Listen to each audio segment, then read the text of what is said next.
Bonjour tout le monde. Dans cette vidéo, on va voir le contrat de travail CDI. Alors, comme on a vu sur la précédente vidéo, le législateur marocain il a défini trois types de contrats de travail selon l'article 16 du Code du travail marocain. Le premier type, c'est le contrat à durée indéterminée, c'est ce qu'on appelle le contrat CDI. Le contrat à durée déterminée, c'est le contrat CDD. Et le contrat pour accomplir un travail déterminé, c'est ce qu'on appelle le contrat CTT ou bien contrat de travail temporaire ou bien contrat de mission, contrat intérim, contrat bien sûr de projet. Bon, il y a plusieurs nominations pour le troisième type de contrat. Alors dans cette vidéo, on va traiter le premier type de contrat de travail, c'est le contrat CDI. Alors, on va voir les éléments qui caractérisent le contrat de travail CDI. On va voir aussi la période d'essai. Finaliser notre présentation par le délai de préavis. Alors, on va commencer par une petite introduction ou bien présentation du contrat CDI. Alors, le contrat CDI, comme son nom l'indique, c'est un contrat conclu entre deux personnes, employeur et salarié. L'employeur, c'est une personne soit physique ou bien morale, et le salarié, c'est obligatoirement une personne physique. Voilà. Alors, c'est un contrat qui n'est pas limité dans le temps, c'est pour cela qu'on dit CDI, durée indéterminée. Voilà. Et c'est la forme la plus répandue en marché et le plus protecteur pour le salarié. Pourquoi?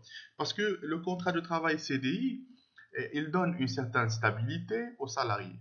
Une stabilité morale et une stabilité aussi financière. Voilà, c'est pour cela c'est le contrat ou bien le type de contrat le plus demandé, le plus répandu au marché du travail. Alors là, on a vu la forme de contrat de travail CDI. Alors, le contenu de contrat.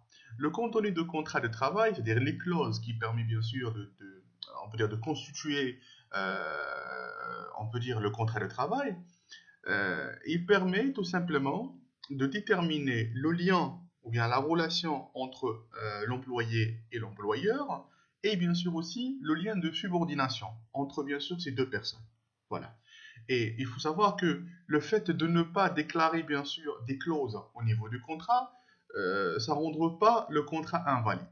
Parce que les clauses ils sont définies selon le besoin de l'employeur.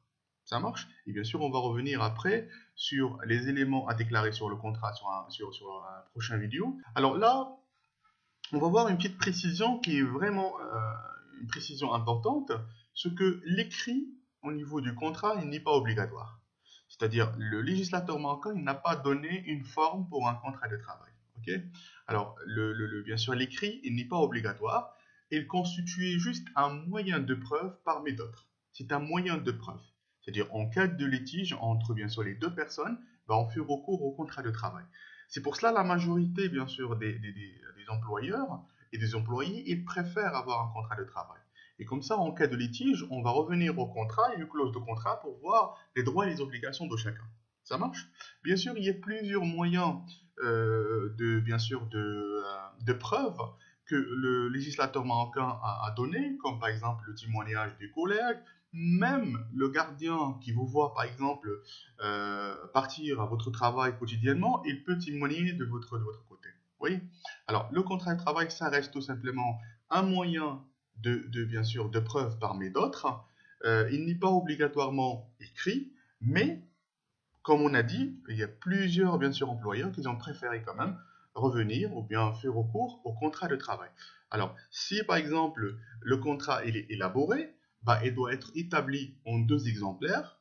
Il doit être signé et égalisé par les autorités compétentes, par les deux parties employés et employeurs.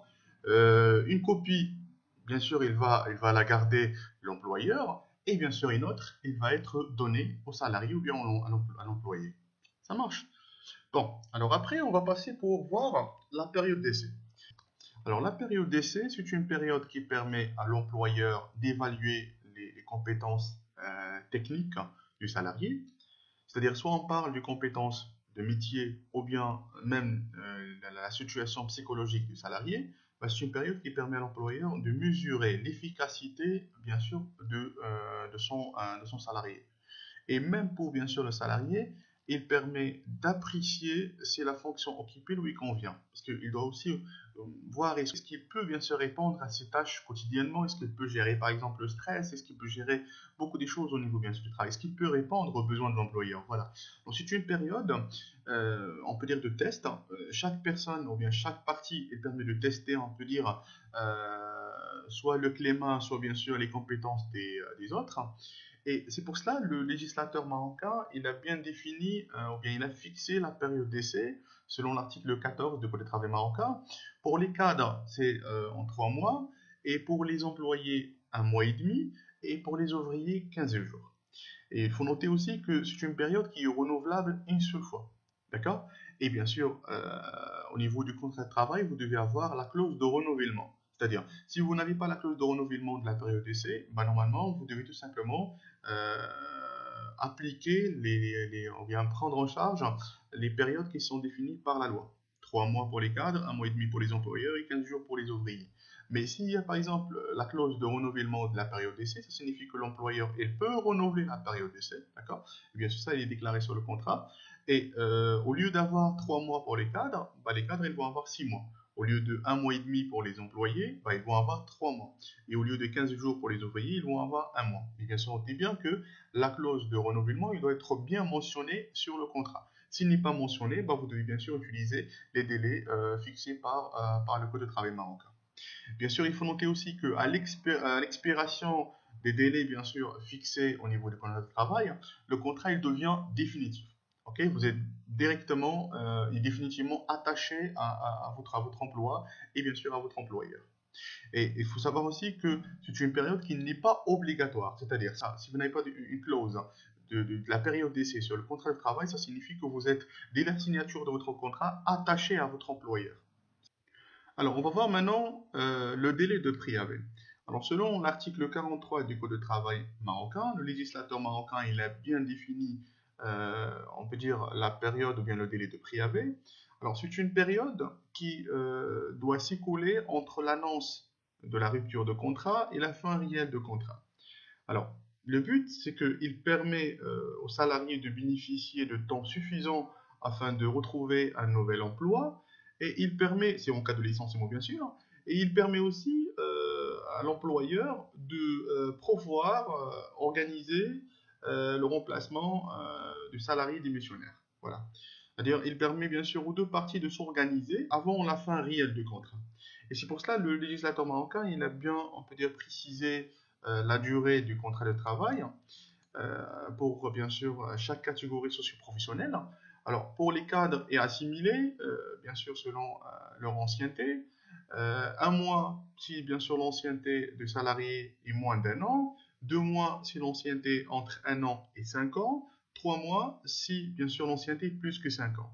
Et pareil pour les employés et les ouvriers, selon aussi leur ancienneté, 8 jours si bien sûr l'ancienneté est moins d'1 an, 1 mois si l'ancienneté entre 1 an et 5 ans, et 2 mois si l'ancienneté est plus que 5 ans. Voilà. Alors, la question, est-ce que le délai de préavis est renouvelable, comme la période d'essai? Non. Alors, selon le Code de travail marocain, le délai de préavis n'est pas renouvelable. Alors, mais bien sûr, on peut dire le recours au délai de préavis, il commence quand exactement? Alors, pour répondre à cette question, on va passer à l'article 44 bien sûr, du Code de travail marocain. Le délai de préavis commence à courir le lendemain de la notification de la décision de mettre en terme de contrat. C'est-à-dire, en cas de décision, soit pour les licenciement ou bien pour la démission, alors le délai, il va commencer à courir le lendemain. Ok? Très bien. Alors là, on va essayer de voir les exceptions qui sont liées au délai de préavis. Alors, selon l'article 48 et 49 du Code du travail marocain, le salarié, il peut bénéficier pendant le délai de préavis de permission d'absence. Le salarié va garder les mêmes avantages, le même salaire, les mêmes primes, les mêmes avantages que leurs collègues. Voilà, c'est-à-dire qu'il n'y aura pas de changement sur la situation financière ou bien sur le mode de paiement ou bien de rémunération. Il n'y aura pas de changement. Mais il va avoir, on peut dire, des permissions. Des permissions qui sont autorisées par, bien sûr, la loi et qui sont bien définies sur le code 49 du Code du travail marocain. Il peut avoir une permission d'absence de 12 heures par jour, ou bien de 8 heures maximum par semaine, il peut bien sûr l'organiser comme il veut, ou bien de 30 heures max par mois. Voilà. Alors ces permissions-là, ils sont bien définies par la loi et bien sûr, il permet, comme on a dit aux salariés, d'avoir un temps suffisant afin on peut dire, de retrouver un nouvel emploi en cas en cas de licenciement. D'accord? Et aussi, il permet à l'employeur de chercher un remplaçant et de faire ce qu'on appelle la passation des tâches et bien sûr des objectifs aux nouveaux salariés. Voilà.